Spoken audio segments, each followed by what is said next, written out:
मेरे प्रिय आत्मा,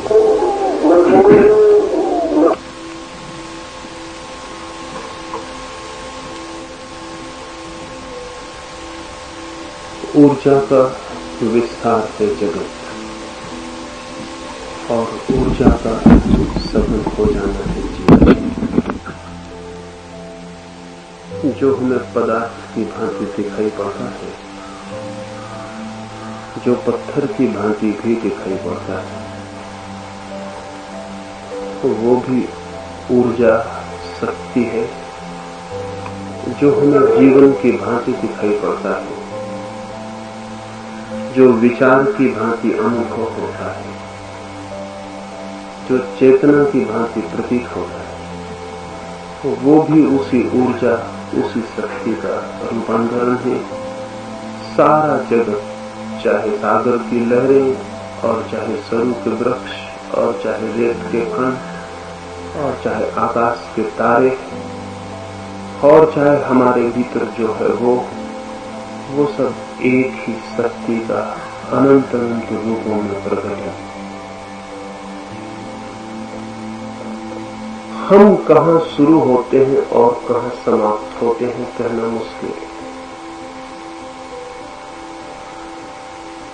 हमारा शरीर भी कहाँ समाप्त होता है ये भी कहना मुश्किल है। तो जिस शरीर को हम अपनी सीमा मान लेते हैं वो भी हमारे शरीर की सीमा नहीं। 10 करोड़ मील दूर सूरज है, अगर ठंडा हो जाए तो हम यहाँ अभी ठंडे हो जाएं। इसका मतलब ये हुआ कि हमारे होने में सूरज पूरे समय मौजूद है और हमारे शरीर का हिस्सा है। सूरज ठंडा हुआ कि हम ठंडे हुए। सूरज की गर्मी हमारे शरीर की गर्मी। चारों तरफ फैली हुई हवाओं का सागर है और वहां से प्राण हमें उपलब्ध होता है। वो न उपलब्ध हो, हम अभी मृत हो जाएं। तो जो श्वास हम ले रहे हैं वो श्वास हमें भीतर से भी जोड़े है, हमें बाहर से भी जोड़े। कहां हमारे शरीर का अंत है? यदि पूरी खोज करें तो पूरा जगत ही हमारा शरीर है।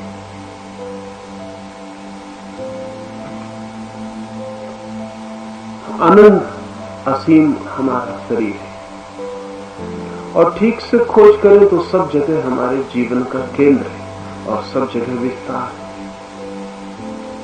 लेकिन इसकी प्रतीति और इसके अनुभव के लिए हमें स्वयं भी अत्यंत जीवंत ऊर्जा और लिविंग एनर्जी बन जाना जरूरी है। जिसे मैं ध्यान कह रहा हूं वो हमारे भीतर ठहर गए, अवरुद्ध हो गई धाराओं को सब भांति मुक्त कर देने का नाम। तो जब आप ध्यान में प्रविष्ट होंगे तो आपके भीतर जो ऊर्जा छिपी है, जो एनर्जी छिपी है, वो इतने जोर से जागे कि बाहर की ऊर्जा से उसका संबंध स्थापित हो जाए। और जैसे ही बाहर की शक्तियों से उसका संबंध स्थापित होता है, वैसे ही हम एक छोटे से पत्ते रह जाते हैं अनंत हवाओं में कपते हुए। हमारा अपना होना खो जाता है, हम विराट के साथ एक हो जाते हैं। उस विराट के साथ एक होने पर क्या जाना जाता है? अब तक मनुष्य ने कहने की बहुत कोशिश की है लेकिन नहीं कहा जा सका। कबीर कहते हैं मैं खोजने खोजा बहुत, खोजते खोजते मैं खुद ही खो गया और मिला वो जरूर, लेकिन तब मिला जब मैं खो गया। और इसलिए अब कौन बताए कि क्या मिला, कैसे बताए? पहली बार जब कबीर को अनुभूति हुई तो उन्होंने जो कहा था फिर पीछे उसे बदल दिया। पहली बार जब उन्हें अनुभव हुआ तो उन्होंने कहा ऐसा लगा कि जैसे बूंद सागर में गिर गई है। उनके वचन है, हेरत हेरत हे सखी रहा कभी फिराई, बूंद समानी समुद्र में सोकत हेरी जाए।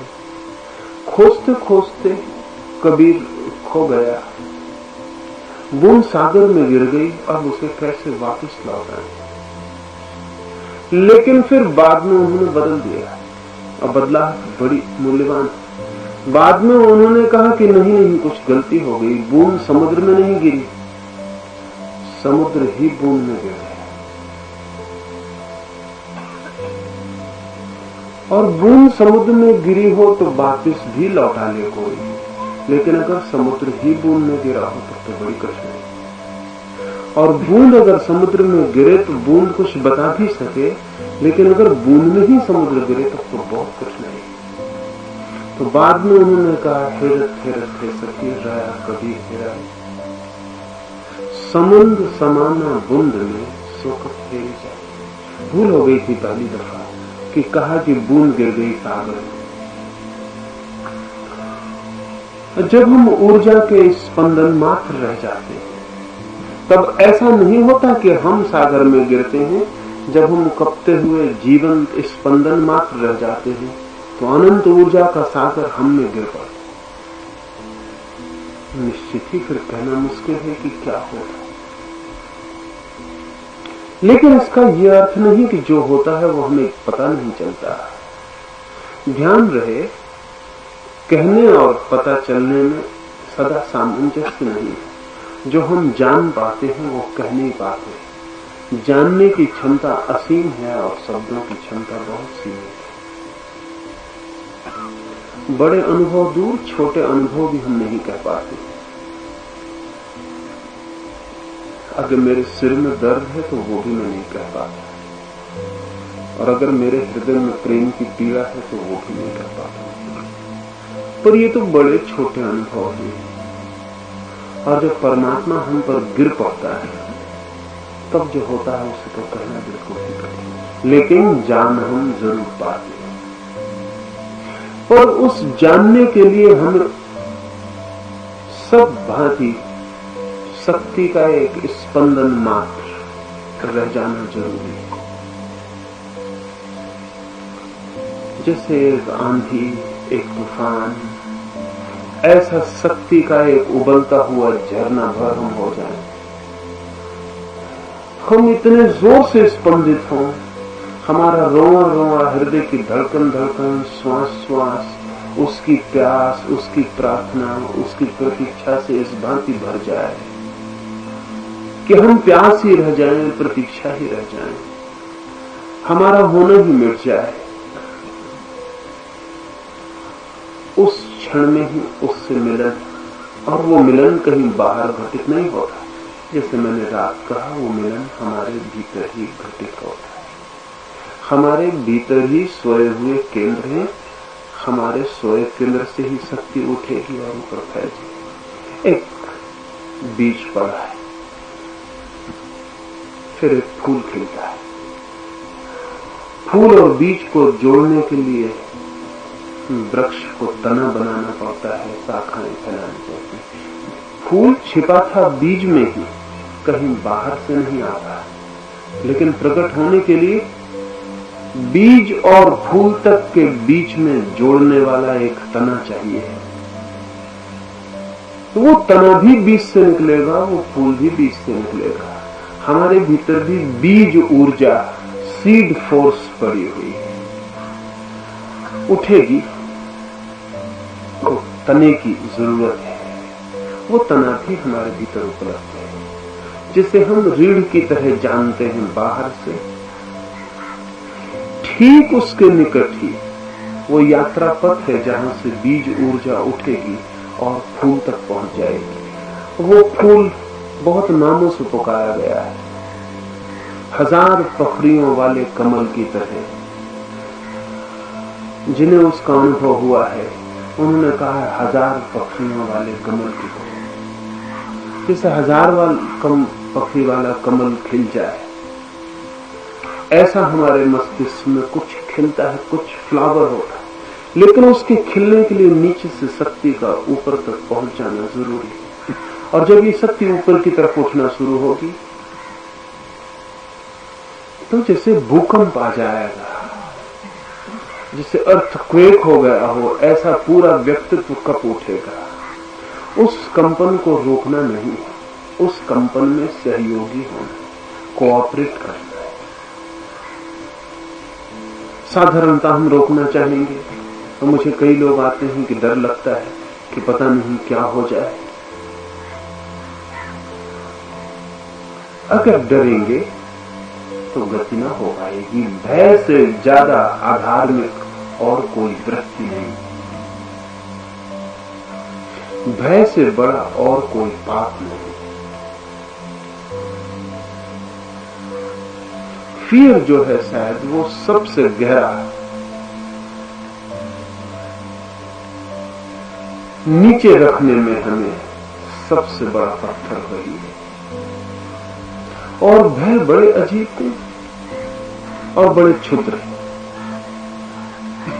कोई मुझे आके कहता है कि ऐसा लगता है पास पड़ोस के बैठे लोग क्या कहेंगे कि मुझे क्या हो रहा है। पास पड़ोस के लोगों का भय हमें परमात्मा से रोक ले सकता है।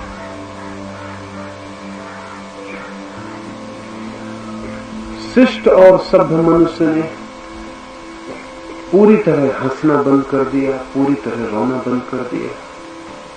ऐसी कोई व्यक्ति, ऐसा कोई भाव नहीं जिसमें वो पूरा डूबे। वो हर चीज के बाहर खड़ा रह जाता है, त्रिशंकु की तरह लटका रह जाता है। हंसते हैं तो हम डरे हुए, रोते हैं तो हम डरे हुए।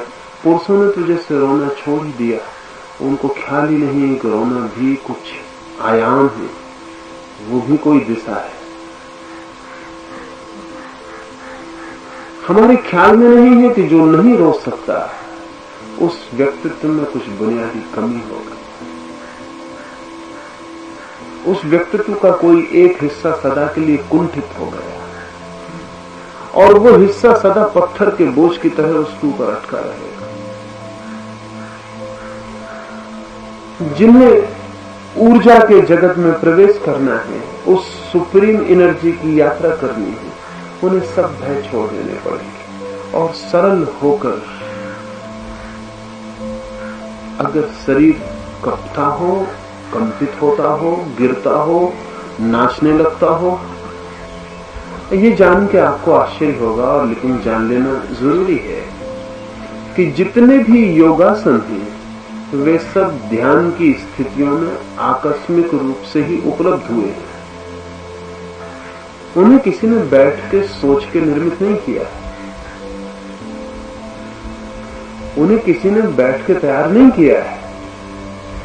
वो तो ध्यान की स्थिति में शरीर ने वैसी स्थितियां ले ली हैं और तब पता चला कि ये स्थितियां, और तब धीरे धीरे एसोसिएशन भी पता चला कि जब मन एक दशा में जाता है तो शरीर इस दशा में चला जाता है।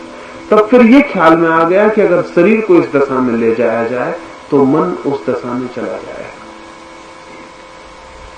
जैसे हमें पता है कि अगर भीतर रोना भर जाए तो आंख से आंसू आ जाते हैं, अगर आंख से आंसू आ जाए तो भीतर रोना भर जाएगा। ये एक ही चीज के दो छोर हो गए। जैसे हमें क्रोध आता है तो किसी के सिर के ऊपर हमारा हाथ उसे मारने को उठ जाता है। जैसे हमें क्रोध आता है तो मुट्ठियां बंध जाती, जैसे हमें क्रोध आता है तो दांत बिक जाते, जैसे हमें क्रोध आता है तो आंखें लाल हो जाती। और जब प्रेम आता है तब तो मुट्ठियां नहीं भिजती, तब तो दांत नहीं भिजते, तब तो आंखें लाल नहीं हो जाती। जब प्रेम आता है तो कुछ और होता है। अगर मुट्ठियां भिजी भी हो तो खुल जाती, अगर दांत भिजे भी हो तो खुल जाती, अगर आंख लाल भी हो तो शांत हो जाती। प्रेम की अपनी व्यवस्था है। ऐसे ही ध्यान की प्रत्येक स्थिति में भी शरीर की अपनी व्यवस्था है। इसको ऐसा समझें कि अगर शरीर की उस व्यवस्था में आपने बाधा डाली तो भीतर चित्त की व्यवस्था में बाधा पड़ जाएगी। जैसे अगर कोई आपसे कहे कि क्रोध करिए लेकिन आंखें लाल ना हो, क्रोध करिए लेकिन मुट्ठी ना भिजे, क्रोध करिए लेकिन दांत ना भिजे, तो आप क्रोध ना कर पाएंगे। क्योंकि शरीर का ये जो आनुषंगिक हिस्सा है, इसके बिना आप कैसे क्रोध कर पाएंगे। अगर कोई कहे कि सिर्फ क्रोध करिए, शरीर पर कोई परिणाम ना हो, तो आप क्रोध न कर पाएंगे। अगर कोई कहे कि सिर्फ प्रेम करिए, लेकिन आपकी आंखों से अमृत न बरसे और आपके हाथों में प्रेम की लहरें न दौड़े और आपका हृदय न धड़कने लगे और आपकी सांस और तरह से न चलने लगे, आप सिर्फ प्रेम करिए, शरीर पर कुछ प्रकट मत होने दीजिए, तो आप कहेंगे बहुत मुश्किल, ये नहीं हो सकता। तो जब ध्यान की स्थितियों में शरीर विशेष रूप से मुड़ने लगे, घूमने लगे, तब अगर आप उसे रोकते हैं तो भीतर की स्थिति को भी आप पंगु कर देंगे, वो स्थिति फिर आगे नहीं बढ़ेगी। जितने योगासन हैं वे सब ध्यान की स्थितियों में ही उपलब्ध हुए। मुद्राओं का बहुत विस्तार हुआ, अनेक प्रकार की आपने बुद्ध की मूर्तियां देखी होंगी, बहुत मुद्राओं में। वे मुद्राएं भी मन की किन्हीं विशेष अवस्थाओं में पैदा होती। फिर तो मुद्राओं का एक शास्त्र बन गया। फिर तो बाहर से देख के कहा जा सकता है, अगर आप झूठ ना कर रहे हो और ध्यान में सीधे बह जाएं, तो आपकी जो मुद्रा बनेगी उसे देख के भी बाहर से कहा जा सकता है कि भीतर आपके क्या हो रहा है। उसको भी रोक नहीं लेना है। मेरी अपनी समझ में तो नृत्य भी पहली बार ध्यान में ही जन्मा है। मेरी समझ में तो जीवन में जो भी महत्वपूर्ण है उसके कहीं मूल स्रोत ध्यान से संबंधित है। मीरा कहीं नाचना सीखने नहीं गई और लोग सोचते होंगे कि मीरा ने नाच नाच के भगवान को पा लिया, तो गलत सोचते।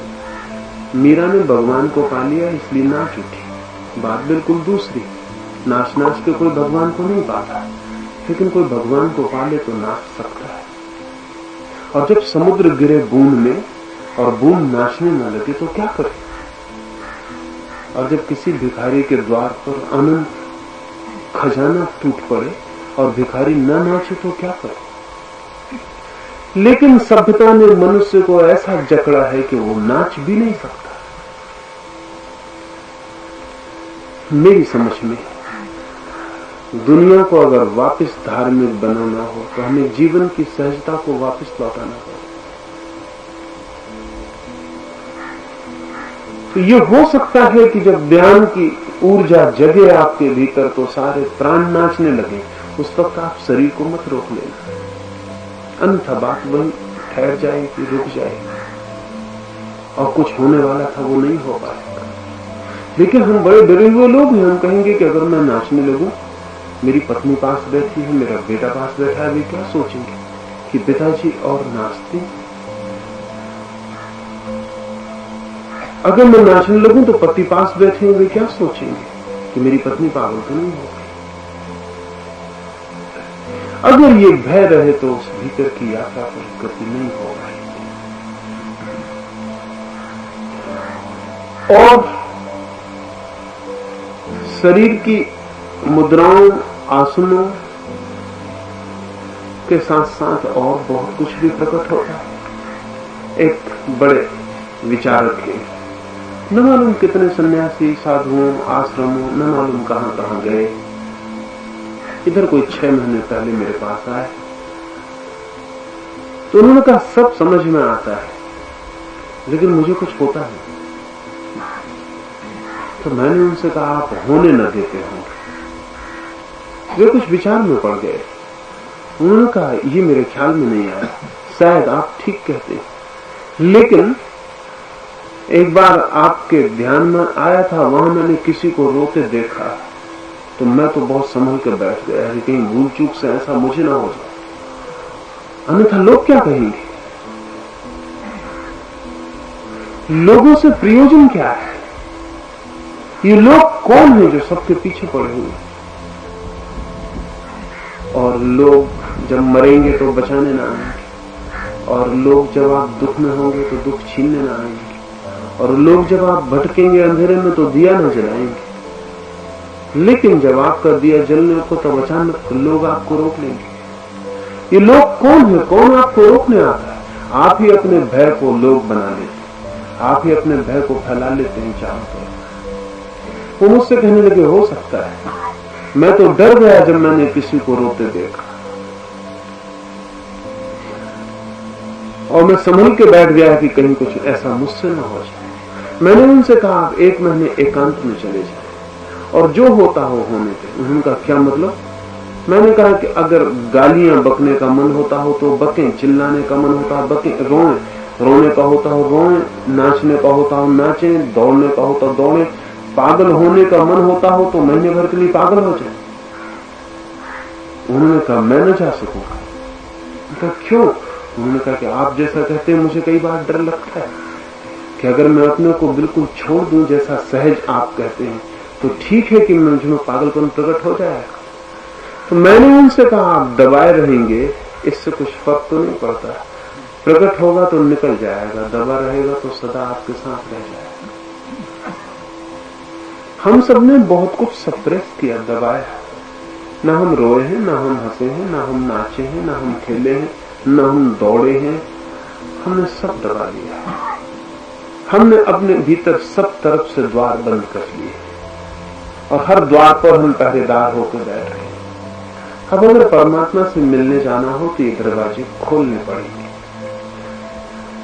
तो डर लगेगा क्योंकि जो जो हमने रोका है वो प्रकट हो सकता है। अगर आपने रोना रोका है तो रोना बहेगा, हंसना रोका है हंसना बहेगा। उस सबको बह जाने दें, उस सबको निकल जाने दें।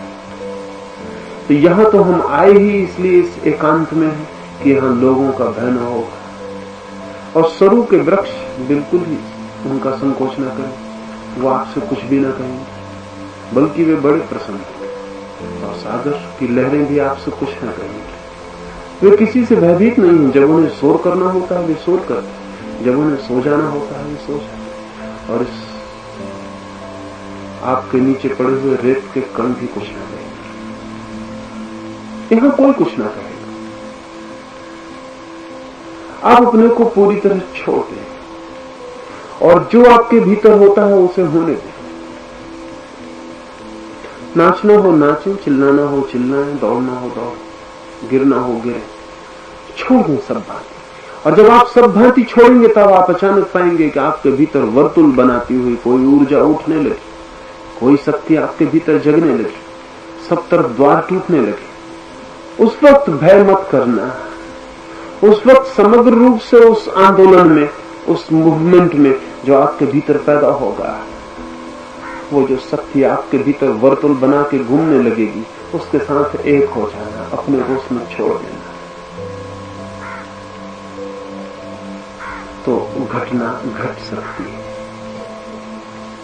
घटना घटना बहुत आसान है, लेकिन हम अपने को छोड़ने को तैयार नहीं।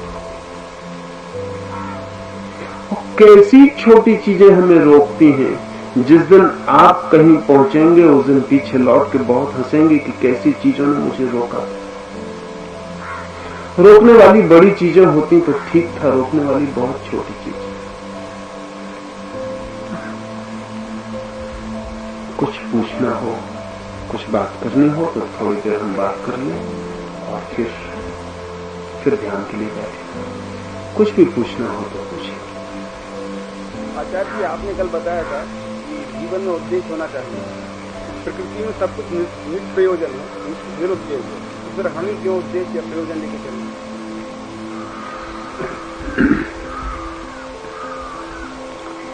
निश्चित ही वे मित्र पूछते हैं कि प्रकृति में सभी निरुद्देश्य, तो हम ही क्यों उद्देश्य लेकर चले? अगर सब उद्देश्य छोड़ सको तो इससे बड़ा कोई उद्देश्य नहीं हो सकता। अगर प्रकृति जैसे हो सको तो सब हो गया, लेकिन आदमी अब प्राकृतिक हो गया है, इसलिए वापस लौटने के लिए उसे प्रकृति तक जाने के लिए भी उद्देश्य बनाना पड़ता। ये दुर्भाग्य है। वही तो मैं कह रहा हूं कि सब छोड़ दो, लेकिन अभी तो हमने इतना पकड़ लिया है कि छोड़ना भी हमें एक उद्देश्य ही होगा, वो भी हमें छोड़ना पड़ेगा। हमने इतने जोर से पकड़ा है कि हमें छोड़ने में भी मेहनत करनी पड़ेगी। हालांकि छोड़ने में कोई मेहनत की जरूरत नहीं, छोड़ने में क्या मेहनत करनी होती। ये ठीक है कि कहीं कोई उद्देश्य नहीं है। क्यों नहीं है? लेकिन नहीं होने का कारण ये नहीं है कि निरुद्देश्य है प्रकृति। नहीं होने का कारण ये है कि जो है उसके बाहर कोई उद्देश्य नहीं है। एक फूल खिला है, वो किसी के लिए नहीं खिला है और किसी बाजार में बिकने के लिए भी नहीं खिला है। राह से कोई गुजरे और उसकी सुगंध ले इसलिए भी नहीं खिला है। कोई गोल्ड मेडल उसे मिले, कोई महावीर चक्र मिले, कोई पद्मश्री मिले, इसलिए भी नहीं खिला है। फूल बस खिला है क्योंकि खिलना आनंद है। खिलना ही खिलने का उद्देश्य है। इसलिए ऐसा भी कह सकते हैं कि फूल निरुद्देश्य खिला है। और जब कोई निरुद्देश्य खिलेगा तभी पूरा खिल सकता है, क्योंकि जहां उद्देश्य से भीतर वहां थोड़ा अटकाव हो जाएगा।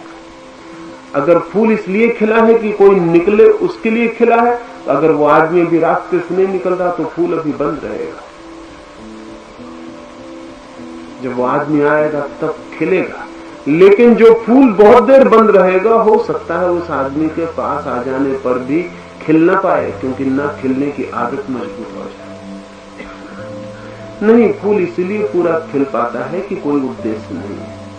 ठीक ऐसा ही आदमी भी होना चाहिए, लेकिन आदमी के साथ कठिनाई ये है कि वो सहज नहीं रहा है, वो असहज हो गया है। उसे सहज तक वापस लौटना है, और ये लौटना फिर एक उद्देश्य ही होगा। तो मैं जब उद्देश्य की बात करता हूं तो वो उसी अर्थों में जैसे पैर में कांटा लग गया हो और दूसरे कांटे से उसे निकालना पड़े। अब कोई आके कहे कि मुझे कांटा लगा ही नहीं है तो मैं क्यों कांटे को निकालूं, उससे मैं कहूंगा निकालने का सवाल ही नहीं, तुम पूछने ही क्यों आए हो। कांटा नहीं लगा है तब बात ही नहीं, लेकिन कांटा लगा है तो फिर दूसरे कांटे से निकालना। वो मित्र ये भी कह सकता है कि एक कांटा तो वैसे ही मुझे परेशान कर रहा है, अब आप दूसरा कांटा और पैर में डालने को कहते हैं। पहला कांटा परेशान कर रहा है, लेकिन एक कांटे को दूसरे कांटे से ही निकालना पड़े। हाँ, एक बात ध्यान रखनी जरूरी है कि दूसरे कांटे को घाव में वापस मत रख लेना कि इस कांटे ने बड़ी कृपा की, एक कांटे को निकाला, तब इस कांटे को हम अपने पैर में रख लें, तब नुकसान हो जाएगा। जब कांटा निकल जाए तो दोनों कांटे फेंक देना। जब हमारा जो हमने अप्राकृतिक जीवन बना लिया है, जब वो सहज हो जाए तो अप्राकृतिक को भी फेंक देना और सहज को भी फेंक देना, क्योंकि जब सहज पूरा होना हो तो सहज होने का ख्याल भी बाधा देता है। फिर तो जो होगा होगा। नहीं, मैं नहीं कहता हूं कि उद्देश्य चाहिए, इसलिए कहना पड़ता है उद्देश्य कि आपने उद्देश्य पकड़ रखे हैं, कांटे लगा रखे हैं, अब उन कांटों को कांटों से ही निकालना पड़ेगा। मन, बुद्धि, चित्त और अहंकार ये पृथक पृथक वस्तुएं एंटिटीज है या एक चीज है, और आत्मा इनसे भिन्न है या इनका समूह को आत्मा कहा जाता है, और इसमें से जड़ कौन सी चीज और चेतन कौन सी चीज। मित्र पूछते हैं कि मन, बुद्धि, चित्त और अहंकार ये अलग अलग हैं, अलग अलग एंटाइटीज हैं, अलग अलग वस्तुएं हैं या एक ही। और वे ये भी पूछते हैं कि ये आत्मा से अलग है या आत्मा के साथ ही एक है। और वे ये भी पूछते हैं कि ये जड़ है या चेतन है, या क्या जड़ है और क्या चेतन है, और उनका विशिष्ट स्थान कौन सा। पहली बात तो ये, इस जगत में जड़ और चेतन जैसी दो वस्तुएं नहीं। जिसे हम जड़ कहते हैं वो सोया हुआ चेतन है, और जिसे हम चेतन कहते हैं वो जागा हुआ जड़ है। असल में जड़ और चेतन जैसे दो पृथक अस्तित्व नहीं है, अस्तित्व तो एक का ही है। उस एक का नाम ही परमात्मा है, ब्रह्म है, कोई और नाम दे। और वो एक ही जब सोया हुआ है तब जड़ मालूम होता है, और जब जागा हुआ है तब चेतन मालूम होता है। इसलिए जड़ और चेतन के ऐसे दो भेद करके ना चलें। काम चलाऊ शब्द हैं, लेकिन ऐसी कोई दो चीजें नहीं। विज्ञान भी इस नतीजे पर पहुंच गया कि जड़ जैसी कोई चीज नहीं है, मैटर जैसी कोई चीज नहीं। ये बड़े मजे की बात है कि आज से 50-60 साल पहले नीत्शे ने यह घोषणा की कि ईश्वर मर गया है, और 50 साल बाद विज्ञान को यह घोषणा करनी पड़ी कि ईश्वर मरा हो या ना मरा हो, लेकिन मैटर जरूर मर गया है, पदार्थ अब नहीं। क्योंकि जैसे जैसे पदार्थ के भीतर विज्ञान उतरा तो पाया कि पदार्थ पे गहरे उतरो पदार्थ खो जाता है और सिर्फ एनर्जी, ऊर्जा रहता है। अणु के विस्फोट पर जो बचता है परमाणु, वो सिर्फ ऊर्जा कण। परमाणु के विस्फोट पर जो इलेक्ट्रॉन्स, पॉजिट्रॉन्स और न्यूट्रॉन्स बचते हैं वे केवल विद्युत कण। उन्हें कण कहना भी ठीक नहीं, क्योंकि कण से पदार्थ का बोध होता है। इसलिए अंग्रेजी में एक नया शब्द ही खोजना पड़ा है, क्वांटा। क्वांटा का मतलब ही कुछ और होता है। क्वांटा का मतलब होता है जो दोनों, कण भी और लहर भी एक साथ। समझना ही मुश्किल पड़ जाता है कि कोई चीज कण और लहर एक साथ कैसे होगी। वो दोनों एक साथ है, ये दोनों उसके बिहेवियर है। वो कभी कण की तरह दिखाई पड़ती है और कभी लहर की तरह। अब लहर यानी ऊर्जा और कण यानी पदार्थ, और वो दोनों एक ही। विज्ञान गहरे गया तो उसने पाया कि सिर्फ ऊर्जा है, एनर्जी है। और अध्यात्म गहरे गया तो उसने पाया कि सिर्फ आत्मा है, और आत्मा एनर्जी है, आत्मा ऊर्जा है। इसलिए बहुत शीघ्र, बहुत जल्दी वो सिंथेसिस, वो समन्वय उपलब्ध हो जाएगा, जहां विज्ञान और धर्म के बीच फासला तोड़ देना पड़ेगा। जब पदार्थ और परमात्मा के बीच का फासला झूठा सिद्ध हुआ, तो कितने दिन लगेंगे कि विज्ञान और धर्म के बीच के फासले को हम बचा सकें। अगर जड़ और चेतन दो नहीं है, तो धर्म और विज्ञान भी दो नहीं रह सकते। वो उसी भेद पर दो थे।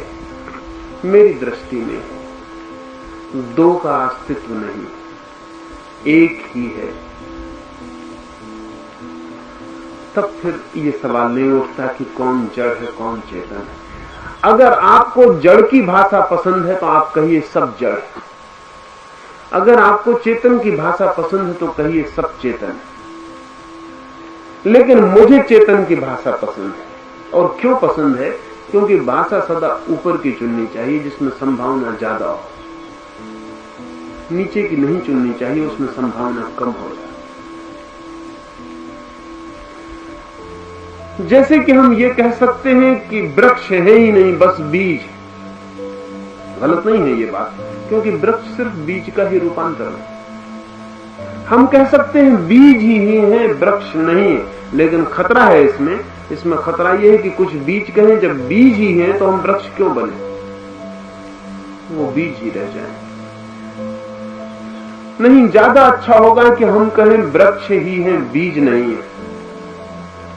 तब बीज को वृक्ष बनने की संभावना खुल जाती। चेतन की भाषा मुझे पसंद है, वो इसलिए कि जो अभी सोया हुआ है वो जाग सके, वो संभावना का द्वार खोलती है। पदार्थवादी और अध्यात्मवादी में एक समानता है कि वे एक को ही स्वीकार करते हैं। असमानता एक है कि पदार्थवादी बहुत प्राथमिक चीज को मान लेता है और इसलिए अंतिम से रुक सकता है। अध्यात्मवादी अंतिम को स्वीकार करता है, इसलिए पहला तो उसमें आ ही जाता है, वो कहीं जाता है। मुझे अध्यात्म की भाषा प्रीतिकर है और इसलिए कहता हूं कि सब चेतन है। सोया हुआ चेतन जड़ है, जागा हुआ चेतन चेतन है, तो समस्त चेतना है। दूसरी बात उन्होंने पूछी कि मन, बुद्धि, चित्त, अहंकार ये क्या अलग अलग है? ये अलग अलग नहीं है, ये मन के ही बहुत चेहरे। जैसे कोई हमसे पूछे कि बाप अलग है, बेटा अलग है, पति अलग है, तो हम कहें कि नहीं, वो आदमी तो एक ही है। लेकिन किसी के सामने वो बाप और किसी के सामने वो बेटा और किसी के सामने वो पति और किसी के सामने मित्र है और किसी के सामने शत्रु, और किसी के सामने सुंदर है और किसी के सामने असुंदर है, और किसी के सामने मालिक और किसी के सामने नौकर है। वो आदमी एक। और अगर हम उस घर में न गए हों और हमें कभी कोई आके खबर दे कि आज मालिक मिल गया, और कभी कोई आके खबर दे कि आज नौकर मिल गया, और कभी कोई आके कहे कि आज पिता से मुलाकात हुई, और कभी कोई आके कहे कि आज पति घर में बैठा हुआ है, तो हम शायद सोचें कि बहुत लोग इस घर में रहते हैं, कोई मालिक है, कोई पिता है, कोई पति। हमारा मन बहुत तरह से व्यवहार करता है। हमारा मन जब अकड़ जाता है और कहता है मैं ही सब कुछ हूं और कोई कुछ नहीं, तब वो अहंकार की तरह प्रतीत होता है। वो मन का एक ढंग है, वो मन के व्यवहार का एक रूप है। तब वो अहंकार, जब वो कहता है मैं ही सब कुछ,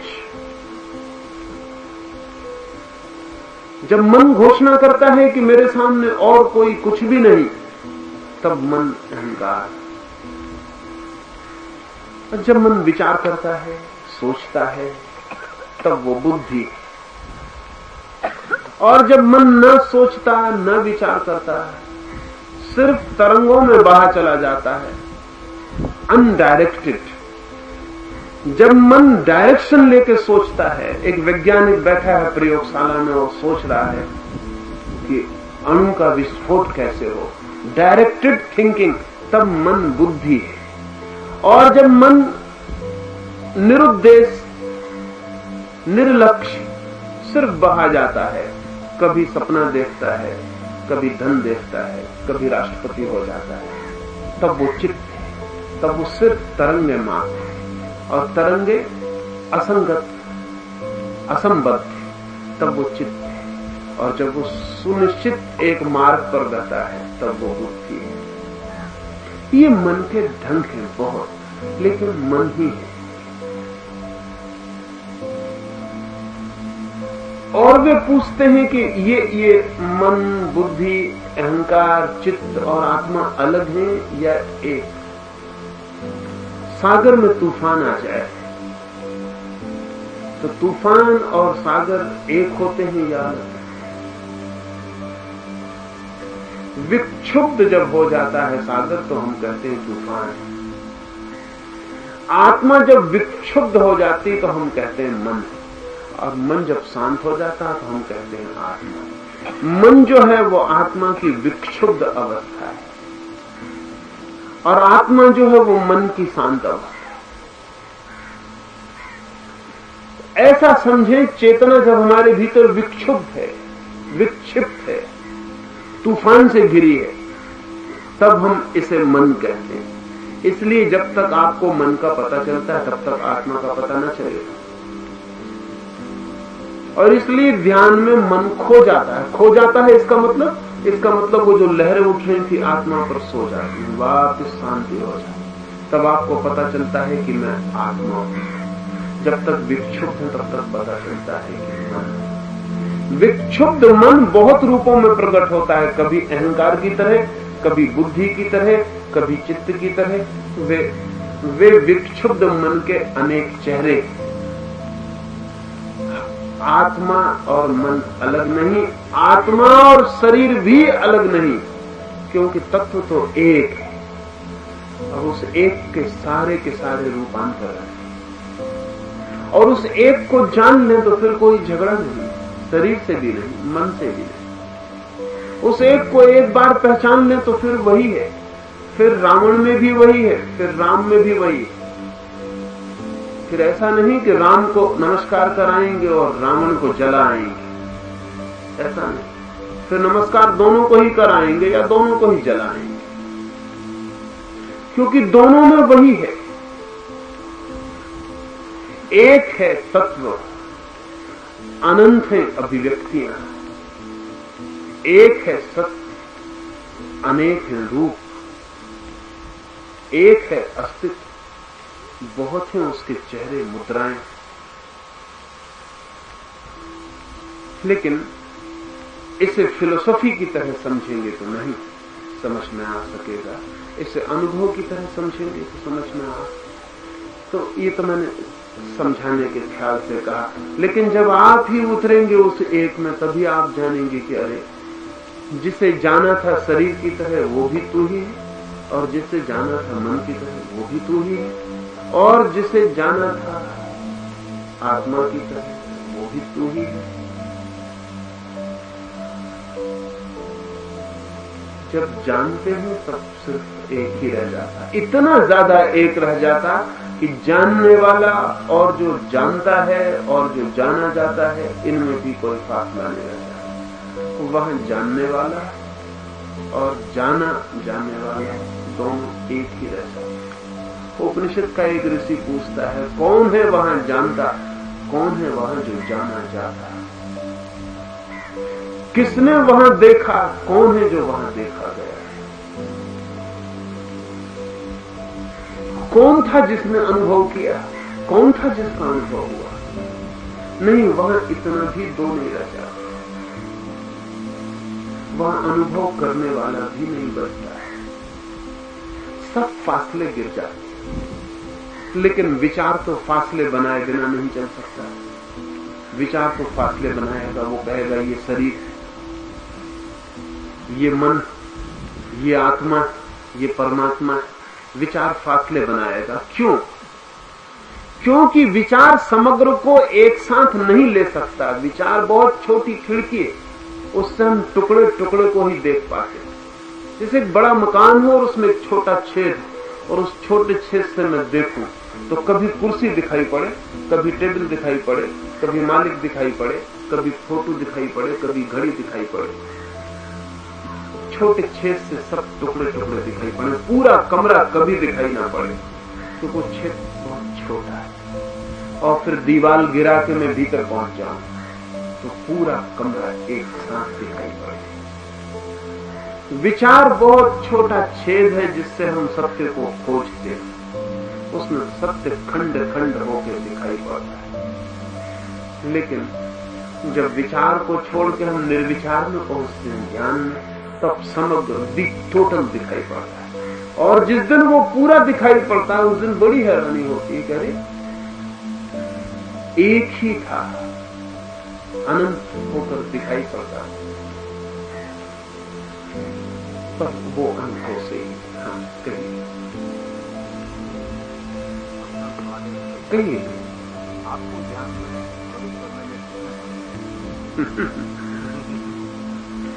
वे मित्र पूछते हैं कि मुझे ध्यान में प्रवेश करने में कितने साल लगे। ध्यान में प्रवेश तो एक क्षण में हो जाता है। हाँ, दरवाजे के बाहर कितने ही जन्म घूम सकते हैं, दरवाजे पे प्रवेश तो एक ही क्षण हो जाता है। क्षण भी ठीक नहीं, क्योंकि क्षण भी काफी बड़ा है। क्षण के भी 1000वें हिस्से में हो जाता है, वो भी ठीक नहीं, क्योंकि क्षण का 1000वां हिस्सा भी टाइम का ही हिस्सा है। असल में ध्यान तो प्रवेश होता है टाइमलेसनेस में, समय रहते ही नहीं और प्रवेश हो जाता है। इसलिए अगर कोई कहे कि ध्यान में प्रवेश में मुझे घंटा भर लगा तो गलत कहता है, कहे कि साल भर लगा तो गलत कहता है। क्योंकि जब ध्यान में प्रवेश होता है तो वहां समय नहीं होता, समय होता ही नहीं। हाँ, ध्यान का जो मंदिर है उसके बाहर आप जन्मों तक चक्कर काटते रहे, लेकिन वो प्रवेश नहीं। तो चक्कर तो मैंने भी बहुत जन्म काटे, लेकिन वो प्रवेश नहीं। लेकिन जब प्रवेश हुआ तो वो प्रवेश बिना समय के ही हो गया, बिना किसी समय के हो गया।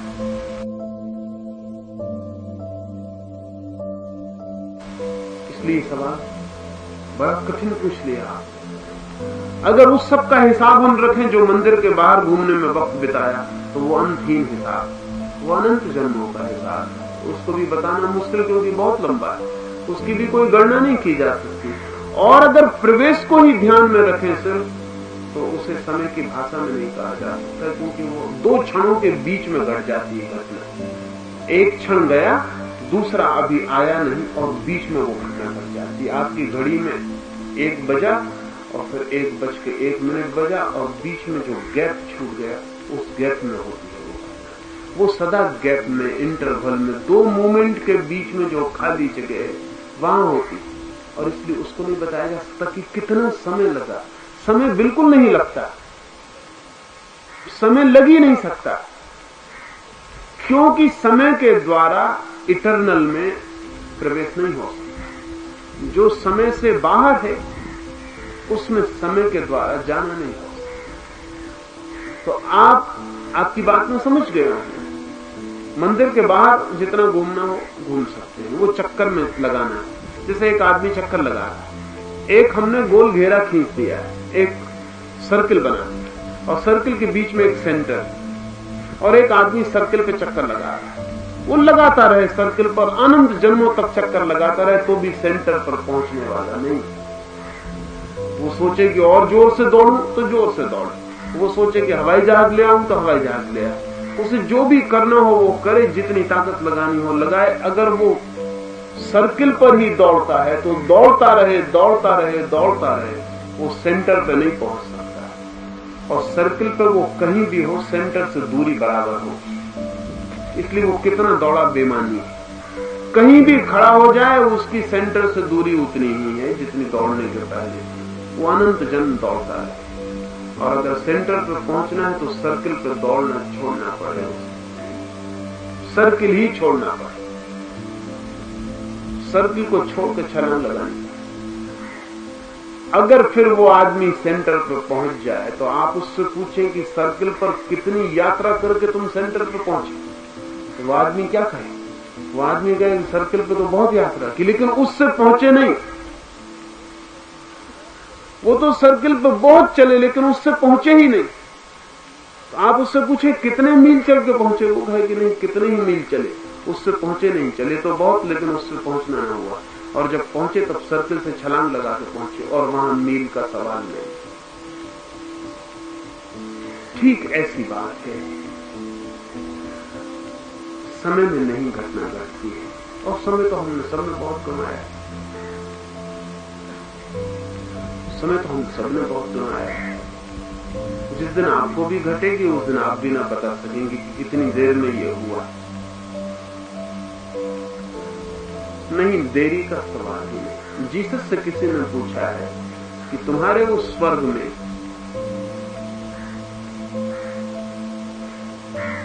कितनी देर हम रुक सकेंगे, तो जीसस ने कहा तुम बड़ा कठिन सवाल पूछते। There shall be time no longer. तुम पूछते हो तुम्हारे उस स्वर्ग में कितनी देर हम रुक सकेंगे। बड़ी मुश्किल का सवाल पूछते हो, क्योंकि वहां तो समय न होगा, इसलिए देरी का हिसाब कैसे लगेगा। ये समझने जैसा है कि समय जो है वो हमारे दुख से जुड़ा है, आनंद में समय नहीं होता। आप जितने दुख में हैं समय उतना बड़ा होता है। रात घर में कोई खाट पर पड़ा है मरने के लिए, तो रात बहुत लंबी होती है, घड़ी में तो उतनी हो, कैलेंडर में उतनी ही हो, लेकिन वो जो खाट के पास बैठा है जिसका परिजन मर रहा है, उसके लिए रात इतनी लंबी हो जाती है कि लगता है चुकेगी कि नहीं चुकेगी, ये रात खत्म होगी कि नहीं होगी, सूरज उगेगा कि नहीं उगेगा, ये रात कितनी लंबी होती चली जाती, और घड़ी उतना ही कहती। और तब देखने वाले को लगेगा कि घड़ी आज धीरे चलती है या रुक गई, कैलेंडर की पकड़ी उखड़ने के करीब आ गई, सुबह होने लगी, लेकिन ऐसा लगता है कि लंबा। बर्ट्रैंड रसल ने कहीं लिखा है कि मैंने अपनी जिंदगी में जितने पाप किए, अगर सख्त से सख्त न्यायाधीश के सामने भी मुझे मौजूद कर दिया जाए, तो मैंने जो पाप किए वो, और जो मैं करना चाहता था और नहीं कर पाया वो भी अगर जोड़ लिए जाए, तो भी मुझे 4-5 साल से ज्यादा की सजा नहीं हो सकती। लेकिन जीसस कहते हैं कि नरक में अनंत काल तक सजा भोगनी पड़ेगी। तो ये न्याययुक्त नहीं कि मैंने जो पाप किए, जो नहीं किए वो भी जोड़ लूं, क्योंकि मैंने सोचे, तो भी सख्त से सख्त अदालत मुझे 4-5 साल की सजा दे सकती। और ये जीसस की अदालत कहती है कि अनंत काल तक, इटर्निटी तक नरक में सड़ना पड़ेगा। ये जरा जाति मालूम पड़ती। रसल तो मर गए, अन्यथा उनसे कहना चाहता था कि आप समझे नहीं, जीसस का मतलब ख्याल में नहीं आया। जीसस ये कह रहे हैं कि नरक में अगर एक क्षण भी रहना पड़ा तो वो इटर्निटी मालूम पड़ेगा। दुख इतना ज्यादा है कि उसका अंत ही नहीं मालूम पड़ेगा कि वो कभी समाप्त होगा, वो होगा। दुख समय को लंबाता है, सुख समय को छोटा करता है। इसलिए तो हम कहते हैं सुख क्षणिक।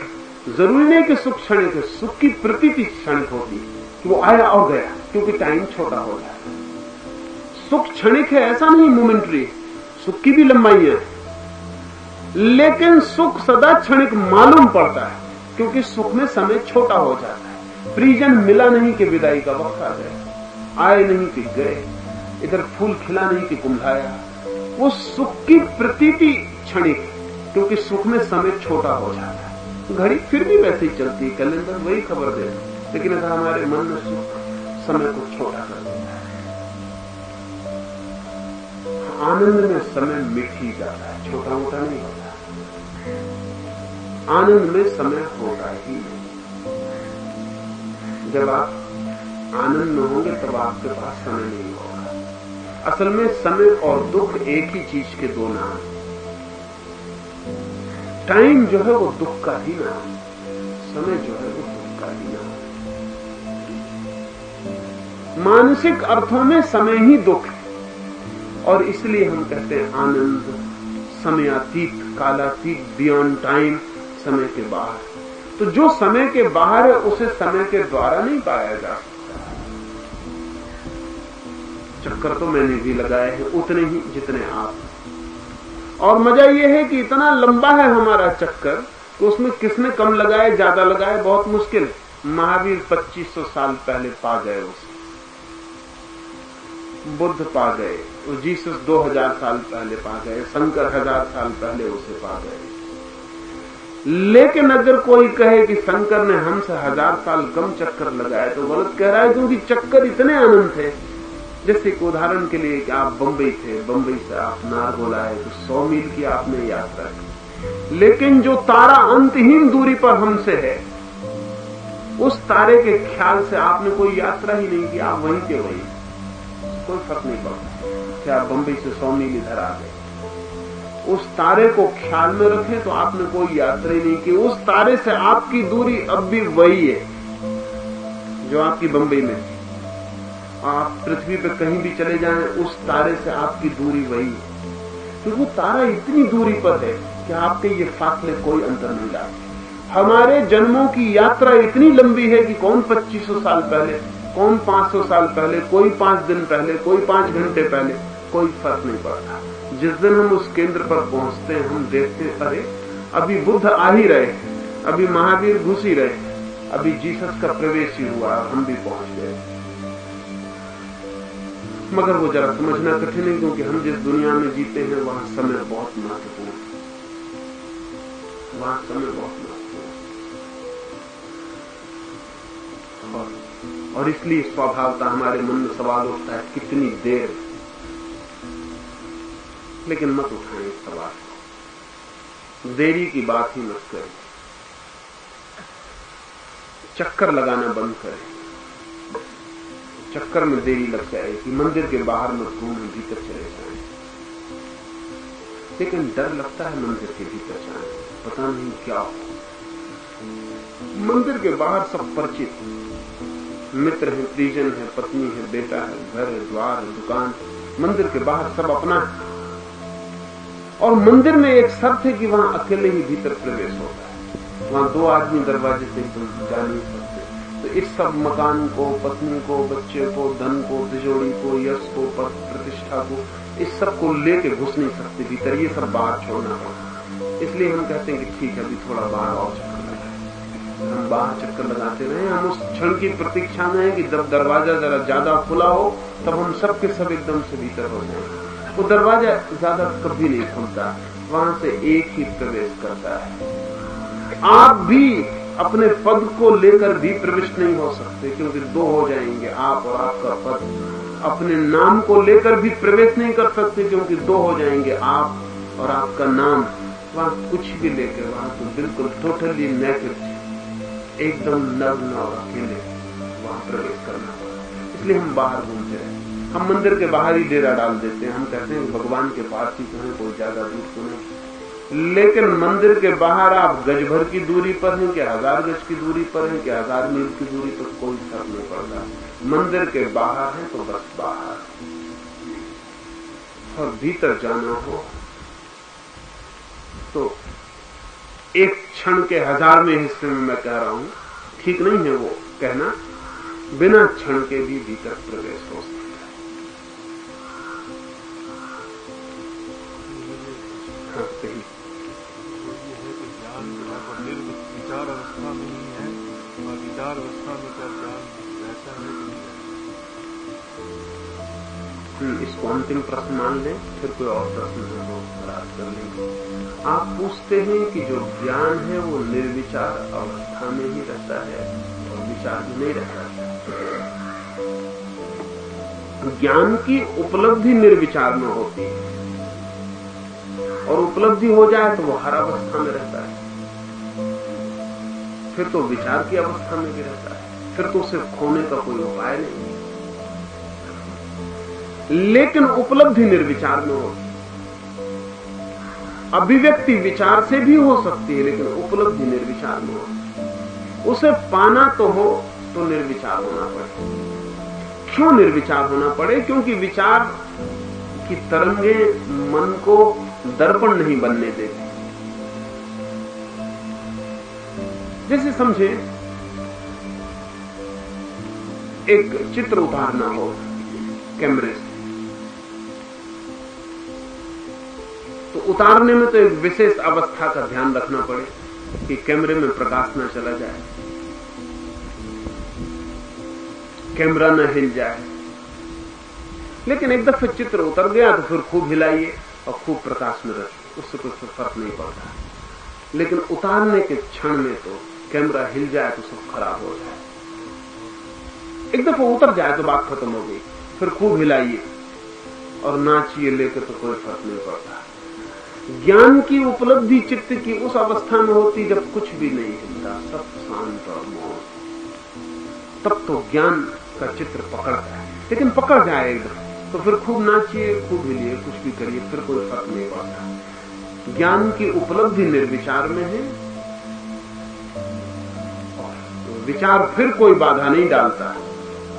लेकिन अगर सोचते हो कि विचार से उपलब्धि कर लेंगे तो कभी ना हो। विचार बहुत बाधा डालेगा, उपलब्धि में बहुत बाधा डालेगा। उपलब्धि के बाद विचार बिल्कुल नपुंसक, फिर उसकी कोई ताकत नहीं, फिर वो कुछ भी नहीं करता। ये बहुत मजे की बात है कि शांति की जरूरत प्राथमिक है ज्ञान को पाने में। ज्ञान पालने के बाद किसी चीज की कोई जरूरत नहीं, लेकिन वो बाद की बातें हैं, और बाद की बातें पहले कभी नहीं करनी चाहिए, नहीं तो नुकसान होता है। नुकसान ये होता है कि हम सोचने लगते हैं कि जब बाद में कोई फर्क नहीं पड़ेगा तो अभी भी क्या हर्ज है, तब नुकसान होगा। फिर हम कैमरा हिला देंगे, सब गड़बड़ हो जाएगा। चित्र तो हिला हुआ कैमरा भी उतारता है, लेकिन वो सत्य चित्र नहीं होता, वो ट्रू नहीं होता।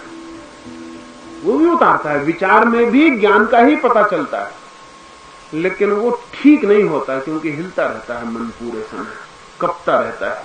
इसलिए कुछ का कुछ बन जाता है। जैसे चांद निकला हो और सागर में लहरें हो, तो चांद का प्रतिबिंब तो बनेगा ही, लेकिन सागर में 1000 चांद के टुकड़े टूट के फैल जाएंगे।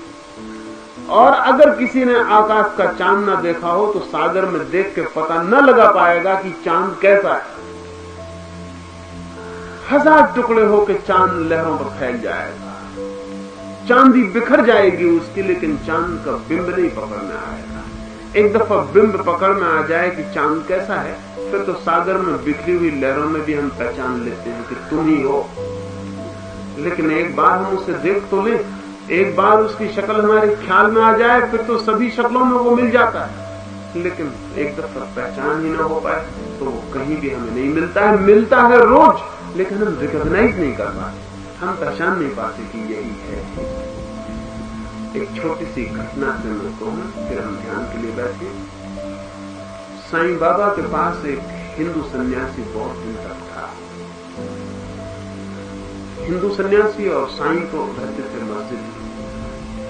साईं बाबा का कुछ पक्का नहीं, कोई हिंदू थे कि मुसलमान, ऐसे आदमियों का कभी कुछ पक्का नहीं। लोग पूछते तो वो हंसते थे, हंसने से तो कुछ पता चलता है। एक ही बात पता चलती है कि पूछने वाला ना समझे। हिंदू सन्यासी था, लेकिन वो तो मस्जिद में कैसे रुके साईं के पास, तो वो गांव के बाहर एक मंदिर में रुकता था। लगाव उसका था, प्रेम उसका था, रोज खाना बना के लाता था, साईं को खाना देता, फिर जाके खाना खाता। साईं बाबा ने उससे कहा कि तू इतनी दूर क्यों आता है, हम तो कई बार वहीं से निकलते हैं, तब तू वहीं खिला दिया था। उसने कहा आप वहां से निकलते, कभी देखा नहीं। तो साईं ने कहा कि जरा गौर से देखना, हम कई बार तेरे मंदिर के पास से निकलते, वहीं खिला दिया देना, कल हम आ जाएंगे, तू मत आना। कल उस हिंदू सन्यासी ने बना के खाना रखा, देखता है देखता है देखता है, वो आते नहीं आते नहीं आते नहीं। वो घबरा गया, 2 बज गए, तो उसने कहा कि बड़ी मुश्किल होगी, वो भी भूखे होंगे, मैं भी भूखा बैठा हूं। फिर वो थाली लेकर भागा, साईं के पास पहुंचा। साईं से उसने कहा कि हम राह देखते रहे, आज आप आए। उन्होंने कहा कि आज भी आया था, रोज आता हूं, लेकिन तूने तो धुतकार दी। कहां धुतकार, सिर्फ एक कुत्ता आया। तो साईं ने कहा कि वही मैं था। तब तो हिंदू सन्यासी बहुत रोया, बहुत दुखी हो। उसने कहा कि आप आए और मैं पहचान न पाया, कल जरूर पहचान पाऊंगा। अगर कुत्ते की ही शक्ल में कल भी आते तो पहचान जाते।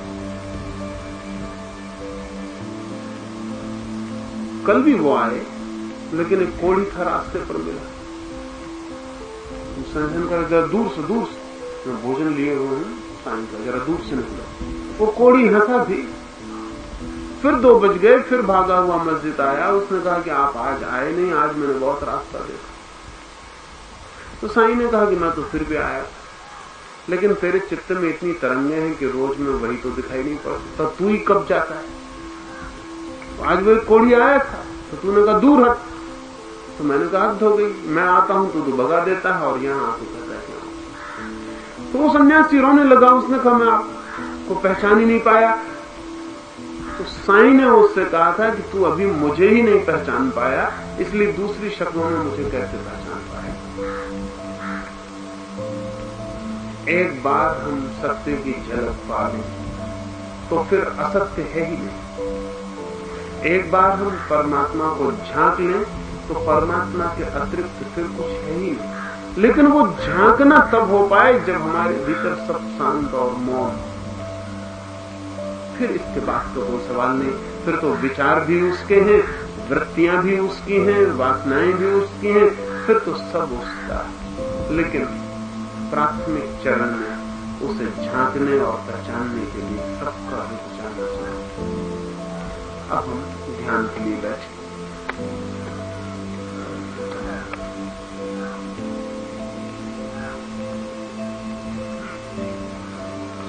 फासले पर चले जाएं, दूर बैठ जाएं, ताकि लेट ना पड़े तो लेट भी सके और कोई बात नहीं करेगा। चुपचाप हट जाएं, जिससे जहां हटना हो हट जाएं।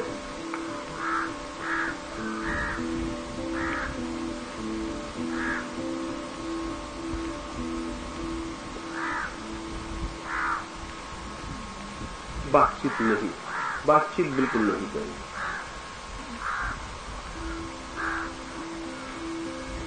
कोई किसी को छूता हुआ न बैठे, दूर हट जाए। और इधर कितनी जगह है कि कंजूसी ना करें जगह की। तो नाहक बीच में कोई आपके ऊपर गिर जाए, कुछ हो तो सब खराब होगा। हट जाए दूर दूर।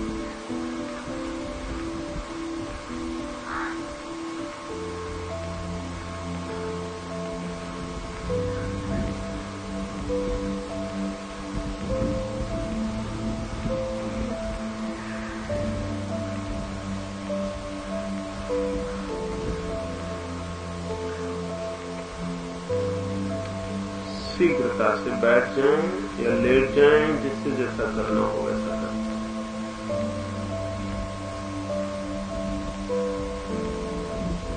आंख बंद कर लें और जैसा मैं कहूं वैसा करें। आंख बंद कर लें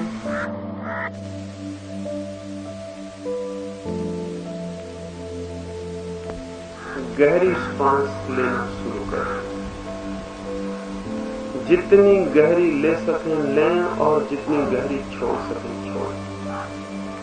सारी शक्ति श्वास के लेने और छोड़ने में लगा देनी।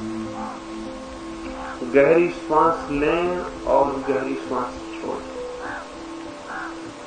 सिर्फ श्वास ही रह जाए, सारी शक्ति लगा देनी। जितनी गहरी श्वास लेंगे छोड़ेंगे उतनी ही भीतर ऊर्जा के जगने की संभावना बढ़ेगी।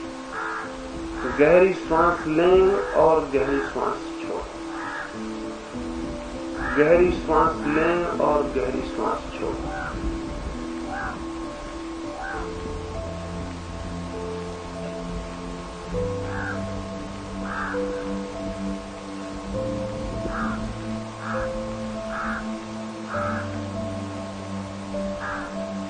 ये देखिए यहां इस तरह नहीं, अलग हट के बैठिए वहां और बातचीत नहीं चलेगी।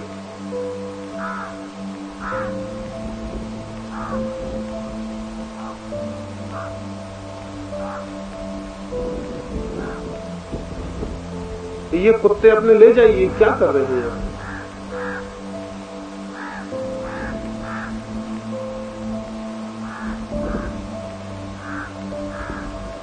गहरी श्वास लें और गहरी श्वास छोड़ें। 10 मिनट पूरी शक्ति से गहरी श्वास लें और गहरी श्वास छोड़ें। बस आप श्वास लेने वाले एक यंत्र ही रह जाएं, इससे ज्यादा कुछ भी नहीं। सिर्फ श्वास ले रहे छोड़ रहे 10 मिनट तक।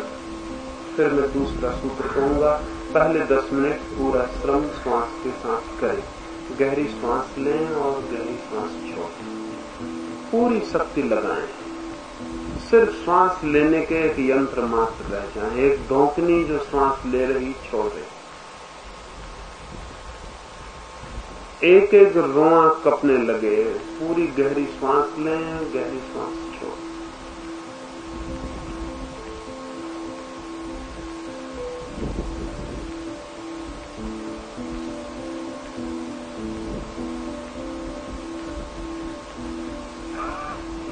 गहरी श्वास लें, गहरी श्वास छोड़।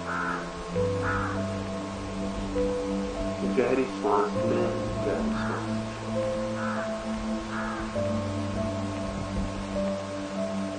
बस श्वास लेने का एक यंत्र मात्र रह जाए।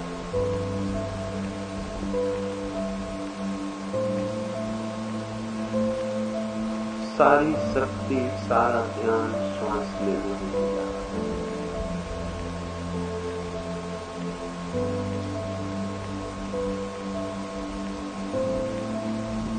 गहरी श्वास लें, गहरी श्वास छोड़ें और भीतर देखते रहें। श्वास भीतर गई, श्वास बाहर गई, श्वास भीतर गई, श्वास बाहर गई। साक्षी रह जाएं, देखते रहें। श्वास भीतर जा रही, श्वास बाहर जा रही।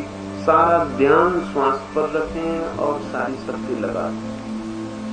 अब मैं 10 मिनट के लिए चुप हो जाता। आप गहरी श्वास लें, गहरी श्वास छोड़ें और भीतर ध्यान पूर्वक देखते रहें। श्वास आई, श्वास गई।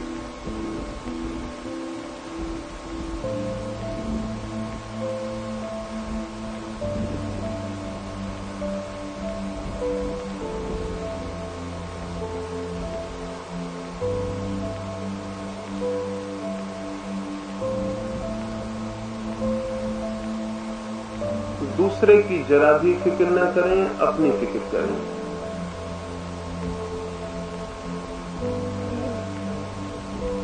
पूरी शक्ति लगा दें और दूसरे पर कोई ध्यान न दें।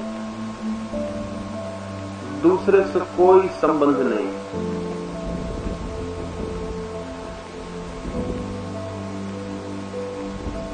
गहरी श्वास लें, गहरी छोड़ें और भीतर देखते हैं। श्वास भीतर गई, श्वास बाहर।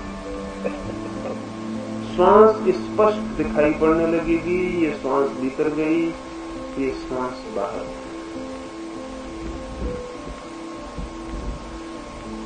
पूरी शक्ति लगाएं ताकि जिसे मैं शक्ति का कुंड कह रहा हूं वहां से ऊर्जा उठनी शुरू हो जाए।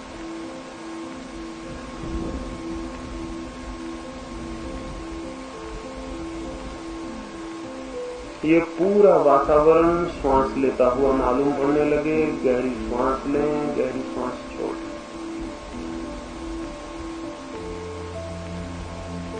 और गहरी, और गहरी, और गहरी। सारा व्यक्तित्व कब जाए तूफान की तरह। गहरी श्वास लें, छोड़ें, गहरी श्वास लें और गहरी छोड़ें।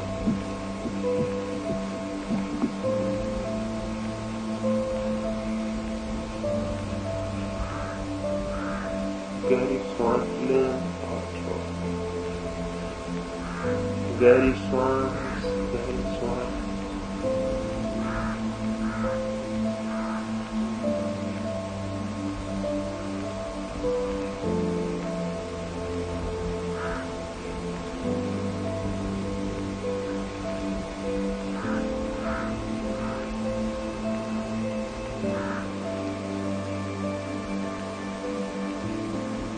गहरी श्वास लें, गहरी श्वास छोड़ें और भीतर देखते रहें। श्वास आई, श्वास गई, श्वास आई, श्वास गई। पूरी शक्ति लगाएं।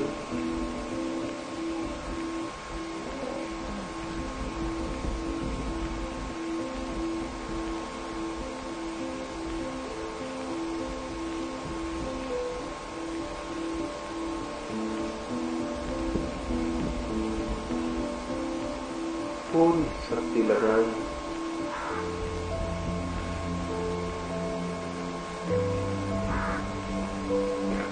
एक ही बात पर सारी शक्ति लगा दें। गहरी श्वास लें, गहरी श्वास छोड़ें और भीतर देखते रहें। श्वास आई, श्वास गई, श्वास आ रही, श्वास जा रही।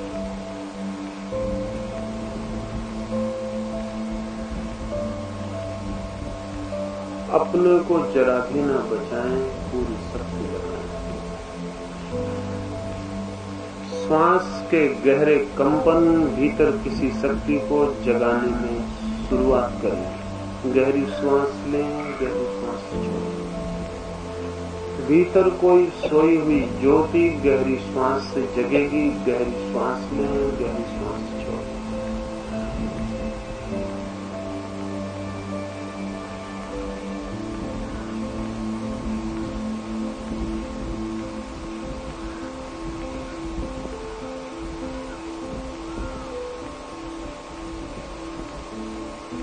गहरी श्वास लें, गहरी श्वास छोड़ें। एक यंत्र मात्र श्वास भीतर जा रही, श्वास बाहर जा रही।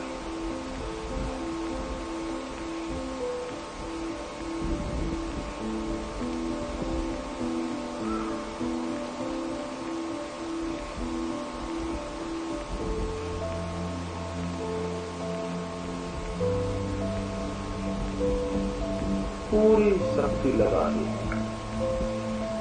पूरी शक्ति लगा दी।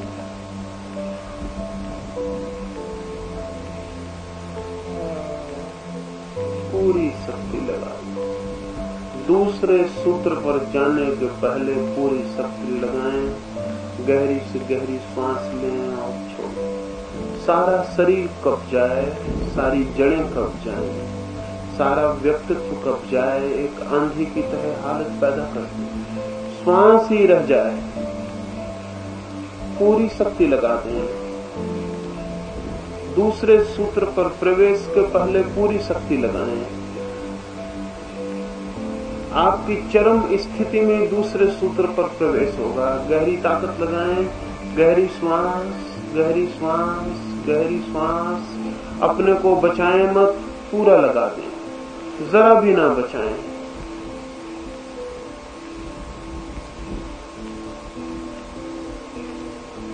भीतर सोई हुई शक्ति को जगाना है, पूरी शक्ति लगा दें। गहरी श्वास लें, गहरी श्वास छोड़ें। गहरी श्वास लें, गहरी श्वास छोड़ें।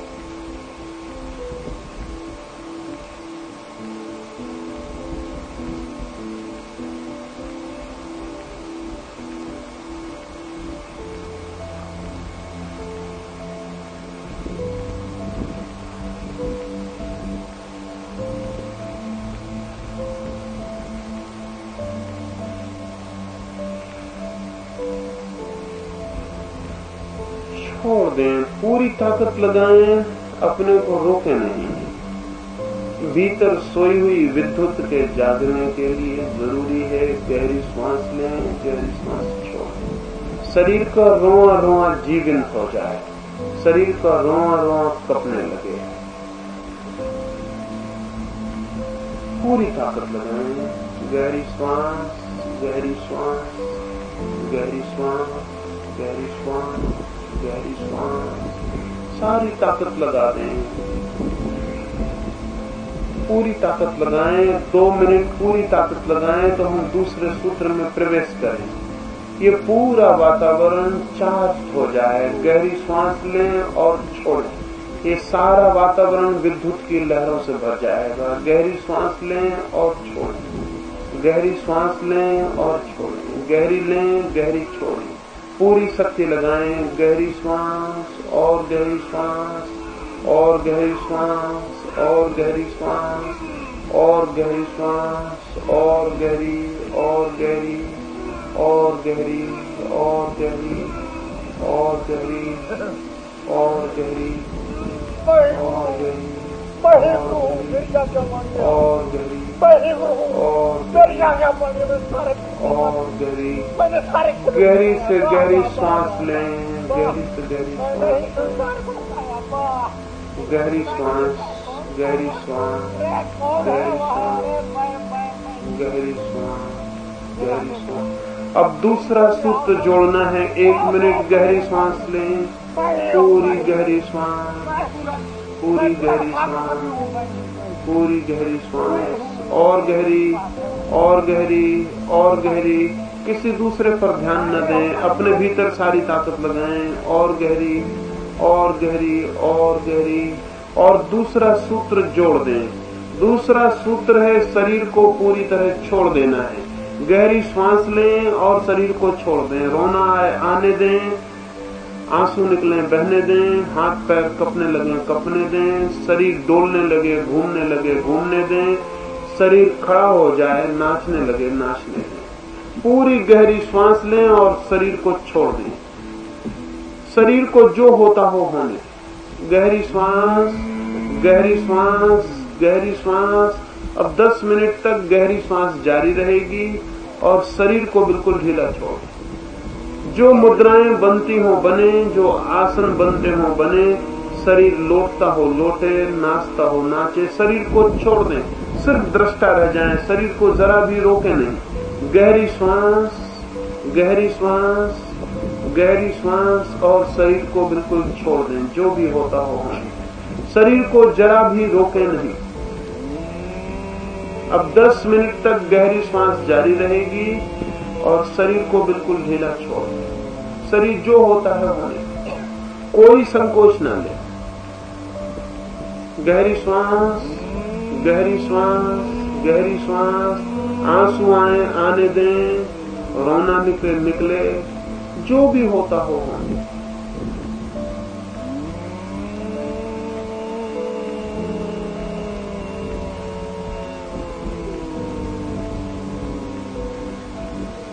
शरीर को बिल्कुल छोड़ दें। शरीर अपने आप डोलने लगेगा, चक्कर खाने लगेगा।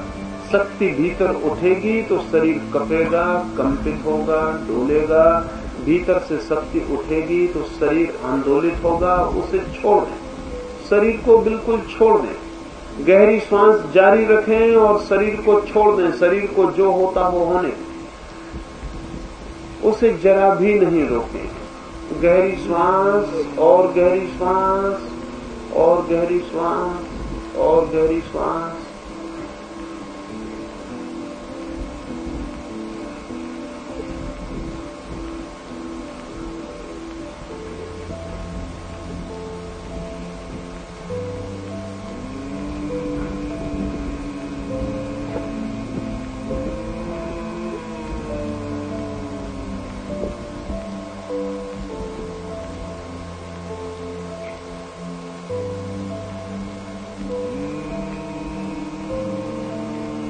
गहरी श्वास, गहरी श्वास, गहरी श्वास और शरीर को छोड़ दें। ध्यान रहे शरीर पर कहीं कोई रुकावट ना रहे। जो शरीर को होना है होने दें, उससे शक्ति के ऊपर पहुंचने में मार्ग बनेगा। छोड़ दें, शरीर को ढीला छोड़ दें, गहरी श्वास जारी रखें, उसे ढीला ना करें।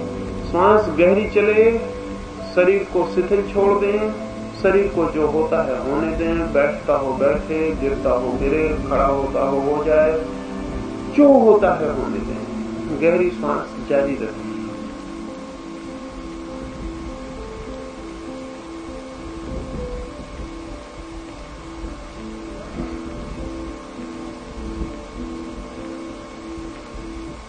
गहरी और गहरी और गहरी और गहरी और गहरी और गहरी और गहरी और गहरी और गहरी। कुछ बचाएं ना, सब दांव पर लगा दें, पूरी शक्ति दांव पर लगा दें। देखें बचा रहे हैं, बहुत कुछ बचा लेते हैं, पूरा दांव पर लगा दें। गहरी श्वास, गहरी श्वास, शरीर को छोड़ें, जो होता है होने दें।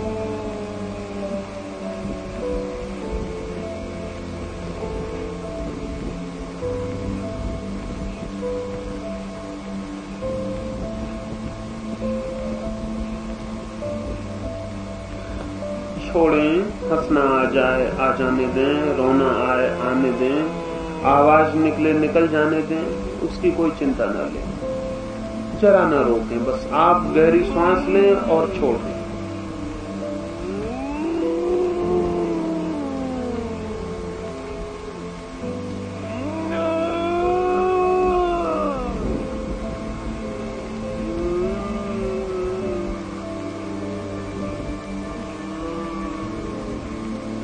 छोड़ें, शक्ति उठ रही है, छोड़ें शरीर को, गहरी श्वास लें, गहरी श्वास लें, गहरी श्वास लें और शरीर को छोड़ दें। शरीर में कुछ जगेगा तो शरीर कंपित होगा, घूमेगा, नाच सकता है, रो सकता है, चिल्ला सकता है। छोड़ दें, शरीर को छोड़ दें, शरीर को बिल्कुल छोड़ दें, जरा संकोच न लें, शरीर को बिल्कुल छोड़ दें।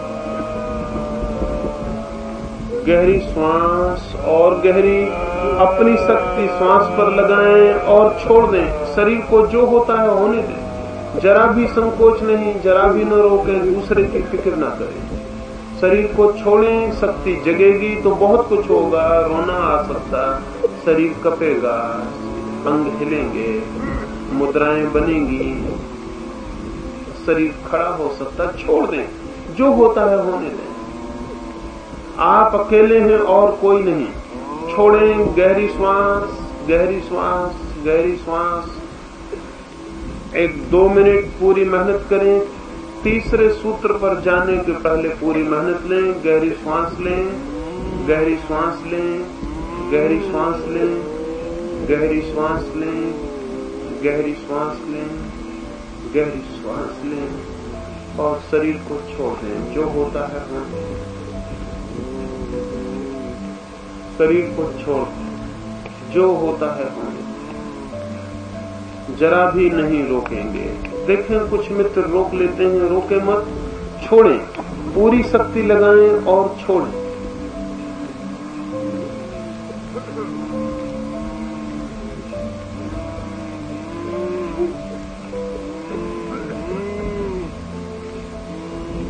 छोड़ें, रोना है पूरे मन से रोएं, रोके नहीं। आवाज निकलती है, दबाएं नहीं, निकल जाने दें। शरीर खड़ा होता है, संभाले न, हो जाने दें। नाचता है, नाचने दें। शरीर को पूरी तरह छोड़ दें, तभी सोई हुई शक्ति अपना मार्ग बना सकती है। छोड़ें, गहरी श्वास लें, गहरी श्वास, गहरी श्वास, गहरी श्वास, गहरी श्वास, और गहरी, और गहरी, और गहरी, और गहरी, और गहरी।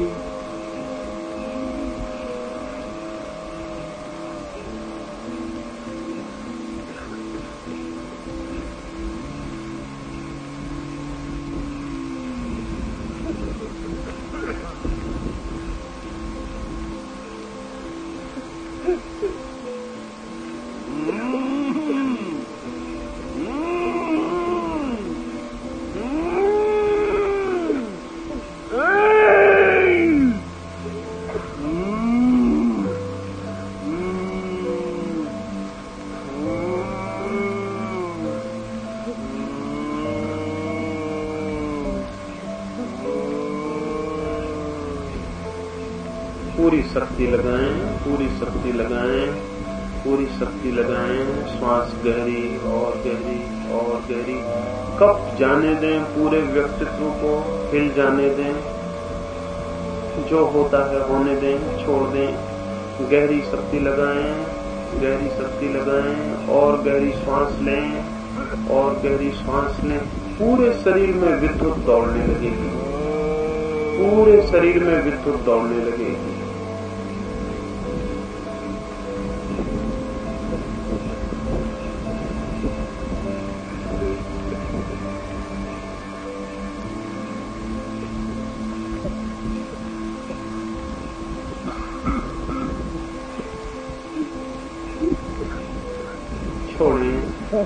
आखिरी 1 मिनट जोर से ताकत लगाएं तीसरे सूत्र में जाने के लिए। गहरी श्वास, गहरी श्वास, गहरी श्वास, और गहरी, और गहरी, और गहरी। पूरी ताकत लगाएं तीसरे में गति हो सके, और गहरी श्वास लें, पूरी शक्ति लगा दें, और गहरी श्वास लें, और गहरी श्वास लें, और गहरा, और गहरा, और गहरा। और अब तीसरा सूत्र जोड़ दें। श्वास गहरी जारी रहेगी, शरीर की गति जारी रहेगी, और तीसरा सूत्र भीतर पूरी शक्ति से पूछने लगे, मैं कौन हूँ, मैं कौन हूँ, मैं कौन हूँ। भीतर पूछें, श्वास श्वास में एक ही प्रश्न भर जाए, मैं कौन हूँ, मैं कौन हूँ। श्वास तेजी से जारी रहे और भीतर पूछे, मैं कौन हूँ। शरीर की कंपन और गति जारी रहे और भीतर पूछे, मैं कौन हूँ, मैं कौन हूँ। दो मैं कौन हूँ के बीच जगह ना रहे, पूरी शक्ति लगाएं, मैं कौन हूँ, मैं कौन हूँ। एक 10 मिनट सारी शक्ति लगा दें, मैं कौन हूँ, मैं कौन हूँ, मैं कौन हूँ, मैं कौन हूँ, मैं कौन हूँ, मैं कौन हूँ। पूरी ताकत लगाएं, प्राण भीतर एक ही गूंज से भर जाएं, मैं कौन हूँ, मैं कौन हूँ, मैं कौन हूँ, मैं कौन हूँ। ताकत से पूछें, भीतर सारे प्राणों में एक गूंज उठने लगे, मैं कौन हूँ। गहरी श्वास जारी रहे, शरीर को जो होना है होने दें और पूछें, मैं कौन हूँ, मैं कौन हूँ। एक 10 मिनट पूरी शक्ति लगा लें, फिर 10 मिनट के बाद हम विश्राम करेंगे।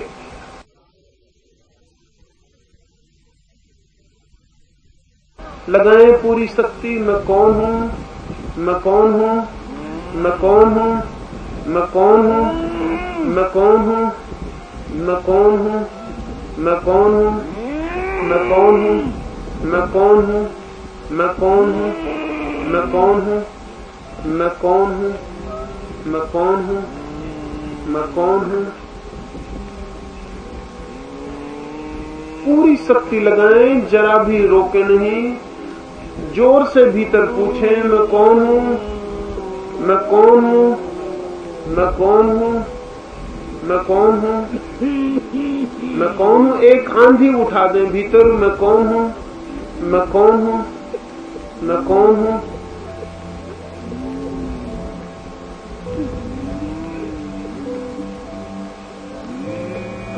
श्वास गहरी रहे, सवाल गहरा रहे, मैं कौन हूँ। शरीर को जो होना है होने दें, मैं कौन हूँ, मैं कौन हूँ, मैं कौन हूँ, मैं कौन हूँ, मैं कौन हूँ, मैं कौन हूँ, मैं कौन हूँ। ये पूरा वातावरण पूछने लगे, ये रेत के कण कण पूछने लगे, ये आकाश, ये वृक्ष, ये सब पूछने लगे मैं कौन हूँ।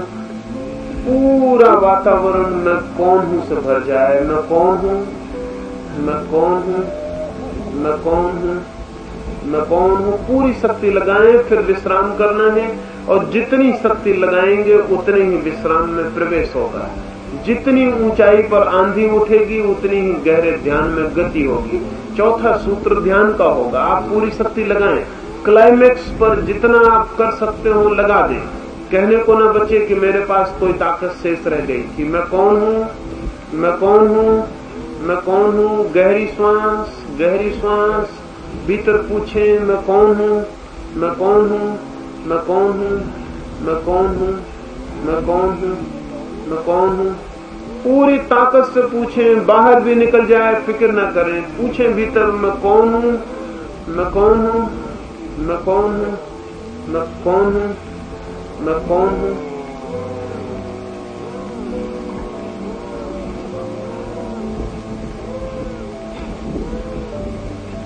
पूरी ताकत लगाएं, पूरी ताकत लगाएं, पूरी ताकत लगाएं।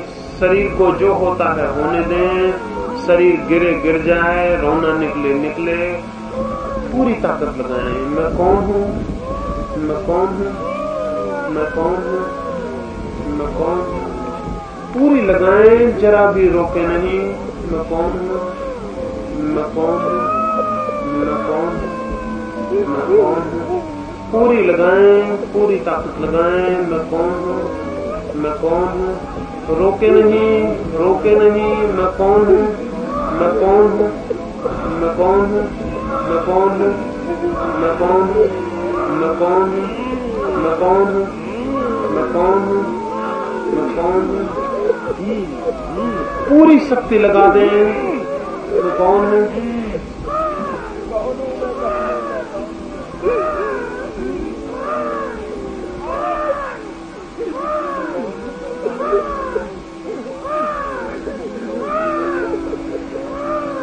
मैं कौन हूँ। पूरी शक्ति लगाएं।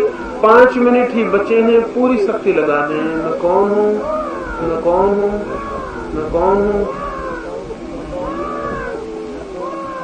शरीर का रोआ रोआ पूछने लगे मैं कौन हूँ। हृदय की धड़कन धड़कन पूछने लगे मैं कौन हूँ, मैं कौन हूँ, मैं कौन हूँ।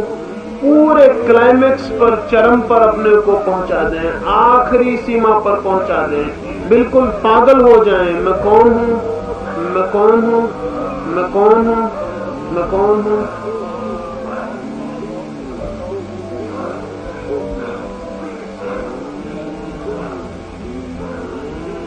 बिल्कुल पागल हो जाएं पूछने में। सारी शक्ति लगा दें।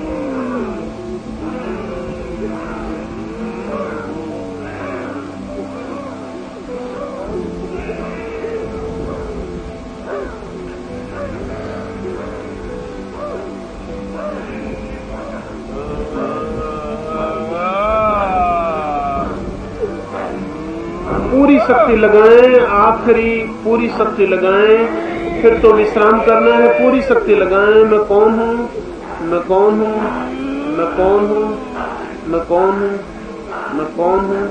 थका डालें अपने को। मैं कौन हूँ, मैं कौन हूँ, मैं कौन हूँ, मैं कौन हूँ, मैं कौन हूँ।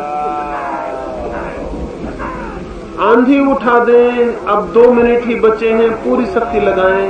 मैं कौन हूँ, मैं कौन हूँ, मैं कौन हूँ।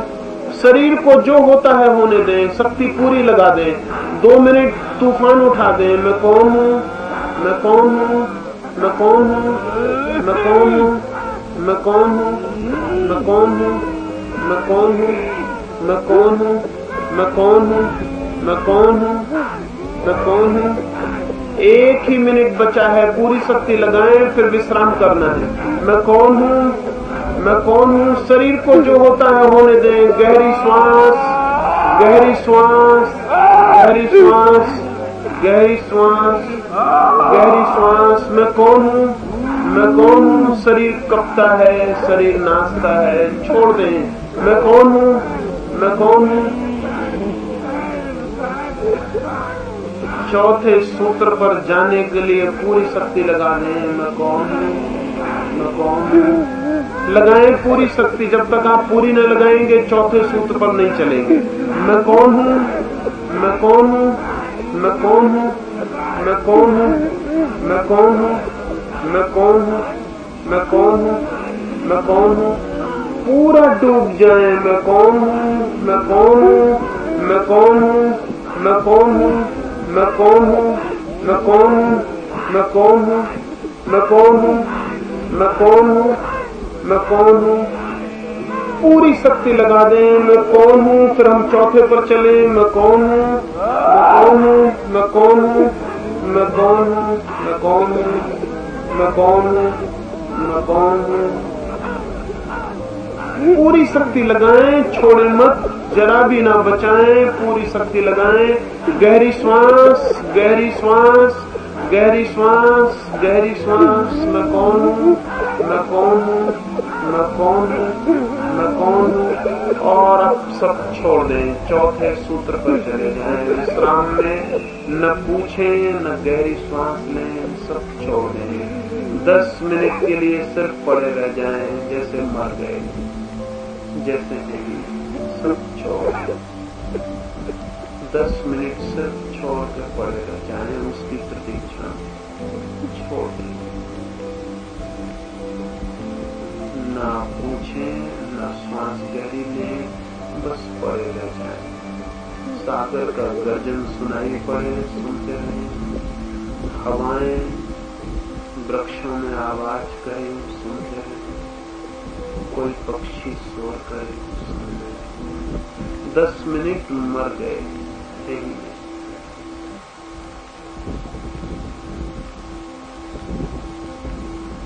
10 मिनट मर गए।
धीरे धीरे आंख खोलें।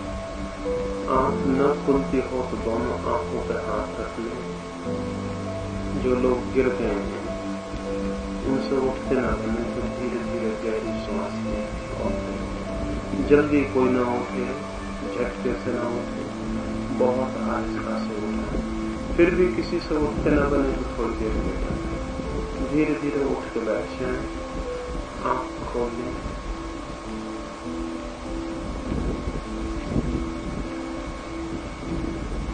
जिससे उठते ना बने थोड़ी गहरी सांस ले, फिर आहिस्ता से उठे।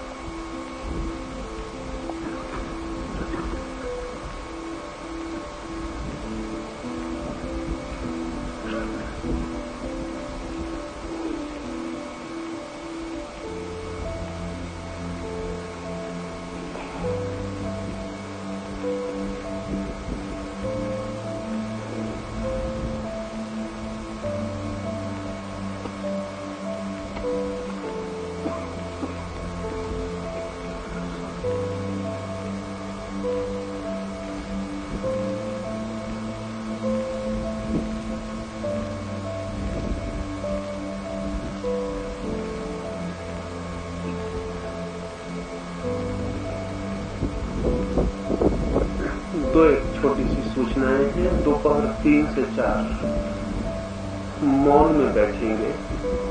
मैं यहाँ बैठूंगा। 3 के 5 मिनट पहले ही आप सब आ जाएं। मैं ठीक 3 बजे आ जाऊंगा। बिल्कुल भी बात यहाँ न करें, एक शब्द भी प्रयोग न करें, चुपचाप आके बैठ जाएं। 1 घंटे में चुपचाप यहाँ बैठूंगा। उस बीच किसी के भी मन में लगे कि मेरे पास आना है तो वो 2 मिनट के लिए आके चुपचाप बैठ जाए और फिर अपनी जगह चला जाए और 2 मिनट के बाद ना रोके, ताकि दूसरे लोगों को आना हो